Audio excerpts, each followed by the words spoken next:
The call to holiness. The desert morning broke over the newly erected tabernacle, the scent of fresh cedar and linen still faint in the air.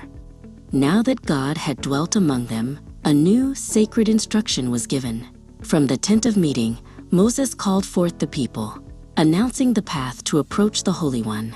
Hear the laws of the offerings, he commanded, for they are the way of atonement, fellowship, and worship. The first command concerned the olah, the burnt offering, a whole animal consumed by fire. It must be a male without blemish, Moses declared. The worshiper places his hand upon its head, transferring his full dedication. It is a surrender, a soothing aroma to the Lord, an atonement for the soul. Next came the mincha, the grain offering, made of fine flour, oil, and frankincense. It was an offering of the earth's bounty, the daily labor of their hands. A small portion burned as a memorial.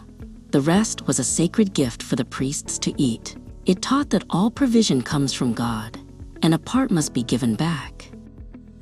The laws deepened with the mandatory sacrifices, the sin offering and the guilt offering. These were not for fellowship, but for cleansing. For an unintentional sin, the worshiper brought the sin offering to cover the transgression and restore the relationship, learning the gravity of even unknown error. After teaching the people, God turned to the priesthood. Moses then began the 7-day consecration of Aaron and his 4 sons, Nadab, Abihu, Eleazar, and Ithamar. They were washed, clothed in their sacred garments, anointed with oil, and set apart for the holiest work on earth. On the 8th day, the day of inauguration, Aaron performed his first act as high priest, offering a sin offering for himself and a burnt offering for the people. The people watched, breathless, as the sanctuary rituals commenced for the very first time, a prayer for grace rising with the smoke. Suddenly, after Aaron blessed the people, a blinding holy fire shot forth from the Lord. It consumed the burnt offering upon the altar, a breathtaking confirmation that God had accepted his priest and his people's worship. The people shouted for joy and fell on their faces. In that moment of immense holiness, 2 of Aaron's sons, Nadab and Abihu, chose their own way. They took their censers and offered unauthorized fire to the Lord, a ritual not commanded by God.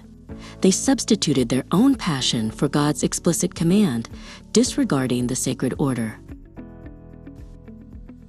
For this disregard of God's holiness, for replacing obedience with presumption, the holy fire of the Lord flared out and consumed Nadab and Abihu.